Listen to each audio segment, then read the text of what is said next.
جو علم سے نکلا ہے، اس کے بعد انگریزی کے میں اس کے لیے ایجوکیشن لفظ استعمال ہوتا ہے، جو ایجسر سے اخذ کیا گیا ہے، جس کے معنی پوشیدہ صلاحیتوں کو سامنے لانا ہے. اوکے. یہ نا مائنڈ میپ یہ جو بنا ہوا ہے، اس کو ضرور ذہن میں بٹھا لیجیے گا. یہ پیپر میں اگر ایجوکیشن پہ آپ کو کوشچن آئے گا نا تو یہ ضرور بنائیے گا. یہ آپ کی جگہ بھی کور کرے گا اور پریزنٹیٹیو بھی لگے گا. ٹھیک ہے؟ از اٹ کلیئر عشا؟ میم. ہو جائے گا یہ یاد یا مشکل لگ رہا ہے؟ ایجوکیشن انرچمنٹ آف نہیں ٹھیک ہے میم. فیکلٹیز. ٹھیک ہے، یہ کوشش کریے گا آپ کو یاد ہو جائے. بار بار پڑھتے رہیں گے تو ہوتا رہے گا، ٹیسٹ ساتھ ساتھ ہوتے رہیں گے تو آ جائے گا. اب اصطلاحی مفہوم ایجوکیشن کا یہ سارا آپ نے خود ہی ریڈ کرنا ہے. ٹھیک ہے؟ ہم مین اپنے صرف کوشچن کو دیکھیں گے. ماہرین کی آراء میں یہ ساری، جیسے ہم پولیٹیکل سائنس کے اندر ڈیفینیشنز کرتے ہیں، ویسے ہی ارسطو کی ہے، افلاطون کی ہے، سقراط کی ہے، جان ڈیوی کی ہے، برٹن اینڈ رسل کی ہے، امام غزالی کی ہے، ابن خلدون کی، اور مولانا مدودی اور ابن خلدون کی بھی دو ہیں. ٹھیک ہے؟ کوئی دو آپ ایک ارسطو کی کر لیں، ایک برٹن اینڈ رسل کی کر لیں، اور ایک اسلامک اسکالرز میں سے کسی کی کر لیں. ٹھیک ہے؟ دین جامعہ تعریفیں آپ نے ضرور کرنی ہے. تین لکھی ہوئی ہیں، ان میں سے کوئی سی بھی کر لیں. ایک پڑھ لیتے ہیں. تعلیم ایک مسلسل عمل ہے جس کے ذریعے تجربے کی مسلسل تعمیر اور تنظیم میں نو ہوتی ہے. انسان کی پوشیدہ صلاحیتوں کو اجاگر کیا جاتا ہے، اس کی اخلاقی تربیت کر کے اس کو ہنرمند بنا کر معاشرے کا ایک مفید شہری بنایا جاتا ہے. تعلیمی عمل کے ذریعے معاشرے کے عمل اور علم اور ثقافت کو اگلی نسلوں تک پہنچایا جاتا ہے. ایسا ہی ہے، آپ بھی اسٹریم پڑھ رہی ہیں تو یہی سارا کچھ آپ کے اندر ڈیولپ ہونے کی کوشش ہو رہی ہے نا. اخلاقی تربیت آپ کی ہو رہی ہے، آپ کو ہنرمند بنایا جا رہا ہے اور معاشرے کا مفید شہری بنانے کی کوشش کی جا رہی ہے، آپ کی پوشیدہ صلاحیتوں کو اجاگر کیا جا رہا ہے. ٹھیک ہے؟ یس میم. اوکے. دین احادیث کی روشنی میں شروع سے ہم یہ اقرا بسم ربک الذی پڑھ رہے ہیں. اس کے علاوہ اور بھی کوئی آیت یہی والی اگر کر لیں کافی ہے. احادیث بھی لکھی ہوئی ہیں 12، ان میں سے بھی بہت سی پہلے سے ہی پڑھی ہوں گی.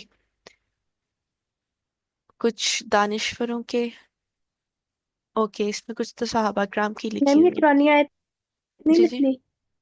قرآنی آیت اگر آپ کو ایگزیکٹ ہے کلیئر، یہ دیکھیں یہاں بھی اعراب نہیں لگے ہوئے. اعراب کے بغیر اگر آپ کو پتا ہے آپ ٹھیک لکھ رہے ہیں تو بس لکھتے ہیں، دو آیت لکھتے ہیں، پوری نہ لکھیں. اوکے ٹھیک ہے. ٹھیک ہے؟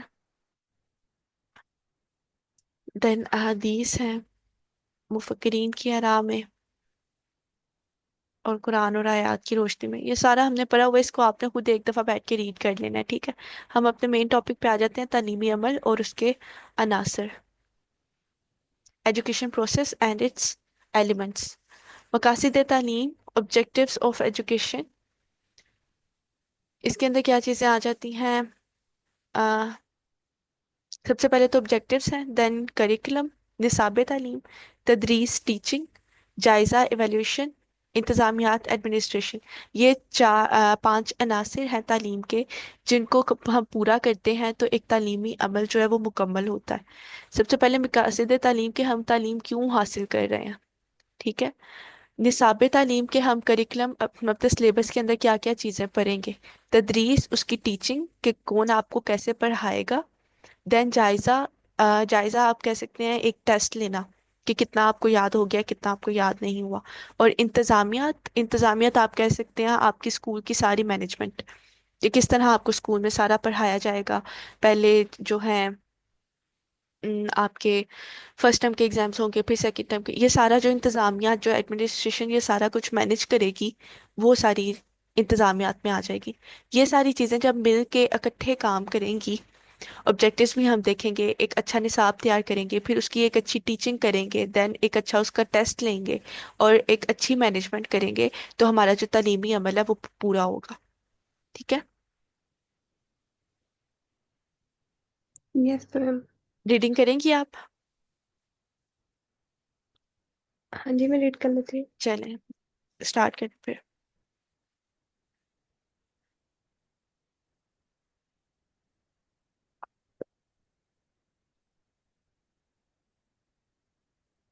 تعلیمی علم عمل کے عناصر، تعمی- تعلیمی عمل کے عناصر تعلیم کے اجزاء ایلیمنٹ آف ایجوکیشن کہلاتے ہیں، یعنی وہ کون سے عناصر یا اجزاء ہیں جو کہ تعلیمی عمل کی عمارت کو تشکیل دیتے ہیں۔ استاد و شاگرد دونوں کے لیے ان عناصر کو پیش نظر رکھنا ضروری ہے۔ جب ان عناصر کو ایک دوسرے سے رابطہ پیدا ہوتا ہے، تعلیم ایک مقصد سرگرمی بن جاتا ہے۔ تعلیم کے یہ عناصر زنجیر کی کڑیوں کی طرح ایک دوسرے سے ملے ہوئے ہوتے ہیں۔ کسی ایک عناصر سے خرابی کسی سارے تعلیمی نظام کو متاثر کر دیتی ہے۔ تعلیم کے ان عناصر کو سمجھے بغیر دنیا کے کسی نظام میں تعلیم کو سمجھا نہیں جا سکتا۔ تعلیم کے یہ عناصر درج ذیل ہیں: مقاصد تعلیم، طریقہ تدریس، نصاب جائزہ، انتظامیہ۔ مقاصد تعلیم طریقہ کسی بھی عمل میں تدریس مقاصد بیسیکلی کی اہمیت سے ٹیچنگ کو انکار کہہ کا رہے ہیں، یہ نہیں کیا طریقہ تدریس لفظ جو ہے یہ بار بار آئے گا، اور آپ کے ٹیسٹ کے لیے جائزہ کا لفظ آئے گا، ان لفظوں کو یاد رکھنا ہے، ٹھیک ہے؟ Okay ma'am. کسی بھی عمل میں مقاصد کی اہمیت سے انکار نہیں کیا جا سکتا۔ تعلیم کے عمل میں مقاصد بنیادی حیثیت میں تعلیم کی تعمیر و تشکیل کرتے ہیں، تو کرتے ہیں تو غلط نہ ہوگا۔ یہ تعلیمی عمل کے تحریک دینے کے علاوہ فرد کی ایک واضح سمت میں رہنمائی بھی کرتے ہیں۔ مقاصد تعلیم کی بنیادی کو بھی فلسفہ حیات اور معاشرتی تقاضوں کے پیش نظر رکھی جاتی ہے۔ یہ مقاصد قوم کی ثقافتی، معاشرتی اور اخلاقی اقتدار کے آئینہ دار ہوتے ہیں اور قوم کی تعمیر و ترقی میں ایک اہم کردار ادا کرتے ہیں۔ کسی بھی عمل میں مقاصد کی اہمیت سے انکار نہیں کیا جا سکتا۔ مقاصد کا تعین ایک اہم ترین مرحلہ ہوتا ہے، کیونکہ مقاصد کسی قوم کی بنیادی نظریات سے جنم لیتے ہیں اور ان کی عکاسی کرتے ہیں۔ قوم اپنے نوعیت نسلوں کو کیا بنانا چاہتی ہے، اس کے مطابق مقاصد کے تعین کیا جاتا ہے۔ گویا مقاصد کے براہ راست تعلق قوم کے نظریات سے ہوتا ہے۔ قومی تعلیمی پالیسیاں مجموعی مقاصد تعلیم متعین کرتی ہیں۔ مقاصد تعلیمی عمل میں ایک منظم حیثیت رکھتی ہیں۔ گویا یہ ایک سلسلہ و رابط ہے، اور مقاصد کے عدم سلسلہ اور موجودگی میں ربط تعلیم ہے، کی ربط رابطہ سے ہی نکلا ہوا ہے، ٹھیک ہے، ایک کنیکشن ہے۔ مقاصد کے عدم موجودگی میں تعلیم کے عمل کی حالت اس مسافر کی مانند ہے جسے اپنی منزل کا صحیح طور پر معلوم نہ ہو۔ تعلیم کے مقاصد تعلیمی عمل میں روح کا درجہ رکھتے ہیں، اس لیے ان کے بغیر تعلیم کا عمل بیکار اور بے معنی ہو کر ہوتا ہے۔ معاشرہ بچوں سے جو توقعات رکھتا ہے وہی مقاصد تعلیم، کیونکہ تعلیم کا مقصد ہی فرد کو معاشرے کے لیے تیار کرنا ہے۔ تعلیم اپنے مقصد معاشرہ اور فلسفہ حیات سے حاصل کرتی ہے اور ان کو عملی جمع پہناتی ہے۔ نصاب کریکولم تعلیمی عمل کا دوسرا اہم عنصر نصاب ہے۔ مقصد تعلیم مقرر کرنے کے بعد یہ سوال پیدا ہوتا ہے کہ اب یہ مقصد تعلیم کس طرح حاصل کیے جائیں گے۔ مقاصد کے حصول کے لیے ایک باقاعدہ طریقہ اختیار کرنا پڑتا ہے۔ یہ طریقہ مختلف سرگرمیوں کا مجموعہ ہوتا ہے۔ علم تعلیم کی زبان میں ان سرگرمیوں کو نصاب کریکولم کہا جاتا ہے۔ نصاب وہ رستہ ہے جس پر چل کر نظام تعلیم مقاصد حاصل کرتا ہے۔ تعلیم میں شامل سرگرمیوں کے ذریعے تعلیمی مقاصد کا حصول احسن طریقے سے ممکن ہوتا ہے۔ نصاب کا تعلق براہ راست مقاصد سے ہے۔ قوم جس قسم کے تعلیمی مقاصد کے طریقے سے اس قسم کی نصابی سرگرمیاں تعلیمی اداروں میں وقوع پذیر ہوتی ہے، مقاصد کی رہنمائی کے بغیر سرگرمیاں تشکیل نہیں دی جا سکتی۔ مثال کے طور پر فرد کو ایک باشعور شہری بنانا ہر نظامی تعلیم کا اہم مقصد اور محور ہوتا ہے۔ یہ تعلیمی عمل اس وقت تک حاصل نہیں ہو سکتا جب تک تعلیمی عمل کے ذریعے بچے میں ذمہ دار شہری ہونے کا احساس نہ پیدا کیا جا سکے، اسے معاشرتی اقدار سے آگاہ نہ کیا جا سکے۔ فرد کو باشعور شہری بنانے کا اہم ترین مقصد صرف اسی صورت اسی صورت حاصل ہو سکتا ہے جب ہم نصاب میں ایسی سرگرمیاں شامل کریں جو فرد کو باشعور اور مفید شہری بنا سکیں۔ نصاب میں مختلف علوم شامل کیے جا سکتے ہیں، مثال کے طور پر سیاسیات، عمرانیات، اخلاقیات، دینیات، سائنس، ادب اور نفسیات وغیرہ۔ درج بالا مضمون کی تدریس سے یہ توقع کی جا سکتی ہے کہ بچے میں شہریت کا احساس رکیں عائشہ، اجاگر ہوگا۔ عمرانیات کون سے علوم ہے؟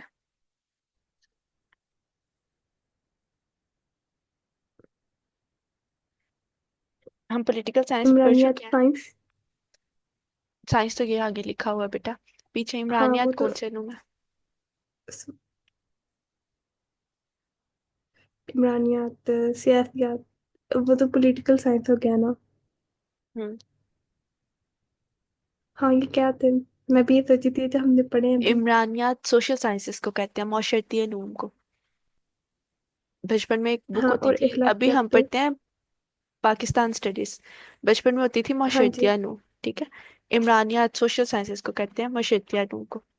باقی یہ سوشل اخلاقیات، اسٹڈیز ایتھکس، میم۔ جی سوشل اسٹڈیز سوسائٹی کا ہاں سارا، ٹھیک ہے، ٹھیک ہے؟ اخلاقیات، ایتھکس، دینیات ہماری اسلامیات تھی، اور دینیات ہاں کے جی اندر اور بھی سارے دین آ سکتے ہیں، ٹھیک ہے؟ سائنس، ادب اور نفسیات یہ سب تو پتہ ہے، اور سیاسیات ہم پڑھ رہے ہیں، ٹھیک ہے۔ ٹھیک ہے؟ کہاں پہ تھی میں؟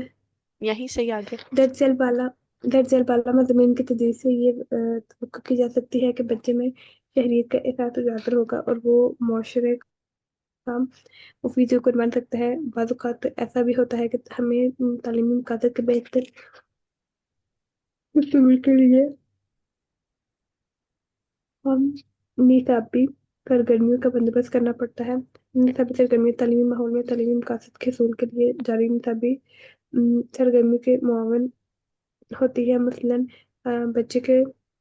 بچے کو باشعور شہری بنانے کے لیے ہم اہم ترین مقصد کے حصول کے لیے تعلیمی ماحول میں مباحث، ڈسکشن، تقریری مقابلوں، ڈیبیٹس، نمائشوں، ایگزیبیشن، تفریحوں، دوروں، اسٹڈی ٹورز اور بزم ادب جیسی سرگرمیوں کا انتظام کرنا ہوگا۔ یہ سرگرمیاں ہم نصابی سرگرمیاں کو کرکولم ایکٹیویٹیز کہلاتی ہیں جو فرد کو باشعور شہری بنانے میں نصابی سرگرمیوں کی معاونت کرتی ہیں۔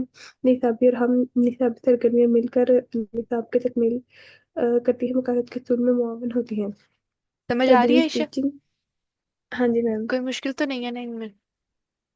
نہیں، بس تھوڑی سی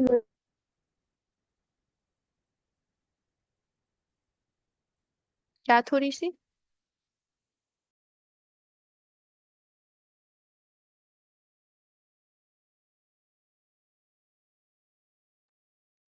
جی عائشہ، آپ کیا کہیں گے؟ آپ کا مائک میوٹ ہو گیا۔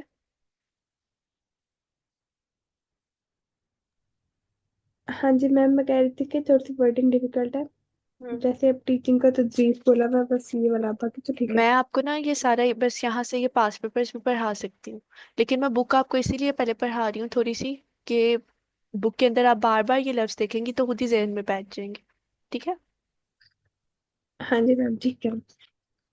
چلیں، نیکسٹ، تدریس۔ ٹیچنگ، تدریس تعلیمی عمل کا ایک اہم اور تعلیمی عمل کا ہم عنصر کا تدریس ہے۔ ایک ایک اور اہم عنصر تدریس ہے۔ تدریس ایک ایسا عمل ہے جس کے ذریعے جس کے ذریعے معلم نے اپنے مواد طلبہ تک پہنچاتا ہے۔ اس عمل کے ذریعے معلومات اور مہارتیں ایک ذہن سے دوسری تک منتقل ہوتی ہیں۔ وسیع تر مفہوم کے مطابق تعلیمی مقاصد کے حصول کے لیے معلم کی تمام تر کوششیں تدریس کہلاتی ہیں۔ مقاصد اور نصاب خواہ کتنے ہی اچھے کیوں نہ ہوں، جب تک تدریس مؤثر نہ ہوگی وہ بے وقت رہیں گی۔ تعلیمی عمل میں تدریس ایک اہم سرگرمی ہے جس کے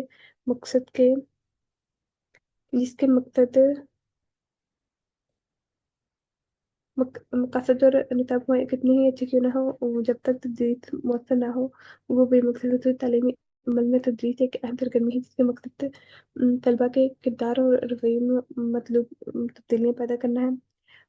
معلم پر لازم ہے کہ وہ دوران تدریس سے مختلف تصورات کی وضاحت کے لیے طلبہ کے ذہنی اور فعلی تقاضوں کو مد نظر رکھے۔ اسی صورتحال میں مطلوبہ مقاصد حاصل ہو سکے۔ مختلف مضامین کی تدریس کے لیے مختلف تصورات کی وضاحت کے لیے مختلف تدریس معاونات، انسٹرکشن ایڈز مثلاً چارٹ، نقشہ جات، ماڈلز، ریڈیو، ٹیلی ویژن، کمپیوٹر، انٹرنیٹ وغیرہ استعمال کیے جانے چاہیے۔ موضوع کے تدریسی طریقوں اور تدریسی معاونات سے تدریسی عمل مؤثر ہو جاتا ہے۔ یہی مؤثر تدریس طلبہ کے اخلاق و کردار میں تبدیلی اور تعلیمی مقاصد کے حصول کا باعث بنتی ہے۔ جائزہ ایویلویشن تعلیمی ایک عمل کا منٹ رکیے گا آخری عائشہ، عنصر جائزہ ہے۔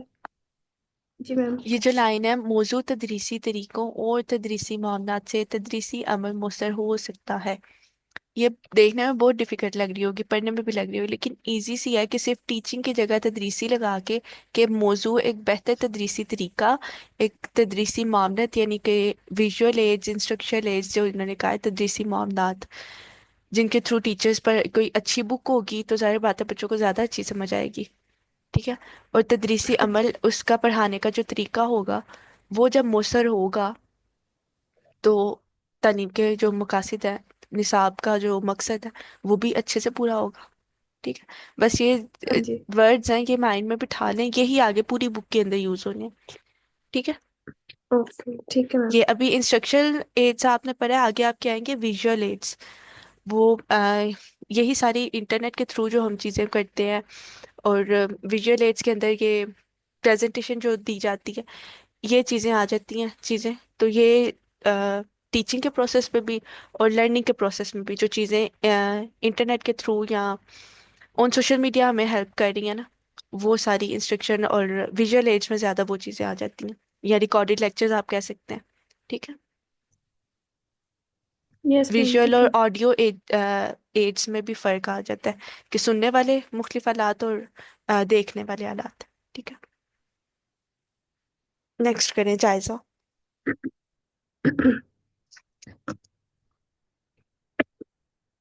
جائزہ تعلیمی عمل کا آخری عنصر جائزہ ہے لغوی اعتبار سے۔ جائزے کے معنی کسی چیز کی قدر و قیمت کا اندازہ لگانا ہے۔ علم تعلیم کے اسلام میں جائزہ ایک ایسی سرگرمی ہے جس کا مقصد طلبہ کے تعلیمی کارکردگی کا جائزہ لینا ہے۔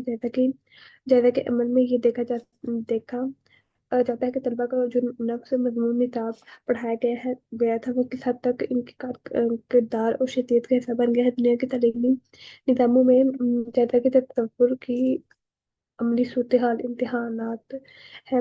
جائزہ کے مقصد کے پیش نظر تعلیمی سال کے مختلف وقفوں میں طلبہ کا امتحان لیا جاتا ہے۔ طلبہ کے امتحانی نتائج اس حقیقت کے ترجمانی ہوتے ہیں کہ اس حقیقت کے ترجمانی ہوتے ہیں اس حقیقت کے ترجمانی جیسا کہ مکتب کے پیش نظر تعلیمی سال کے مختلف وقفوں میں طلبہ کا امتحان لیا جاتا ہے۔ طلبہ کی امتحانی نتائج اس حقیقت سے مبنی ہوتے ہیں کہ تعلیمی عمل میں ان کی کارکردگی نے کیا اثرات مرتب کیے ہیں۔ جائزہ کے عمل کے بغیر تدریسی عمل کی قدر و قیمت کا اندازہ نہیں لگایا جا سکتا۔ اگر ہم دیکھنا چاہتے ہیں کہ تعلیمی مقاصد کس حد تک حاصل ہوتے ہوئے ہیں تو اس کے لیے بھی جائزہ کا عمل ضروری ہے۔ تدریسی عمل کے اختتام پر ہمیں دیکھنا پڑتا ہے کہ نفس مضمون اور نصابی مہارتیں کس حد تک طلبہ کو منتقل ہو گئی ہیں اور معلم اپنے تدریس میں کس حد تک کامیاب رہا ہے۔ ان مقصد کے حصول کے لیے ہمیں امتحان کی صورتحال میں طلبہ کی کارکردگی کا جائزہ لینا چاہیے۔ درجہ بالا عناصر مل کر تعلیمی عمل کو مکمل کرتے ہیں۔ عناصر میں توازن رکھنا نہایت ضروری ہے۔ کسی ایک عنصر کو بھی نظر انداز کر دیا جائے تو تعلیمی عمل میں مکمل نہیں ہوتا، لہٰذا اساتذہ اور طلباء دونوں کو ان عناصر کی خصوصی خیال رکھنا چاہیے۔ ایڈمنسٹریشن انتظامیات، نظم و نسق یا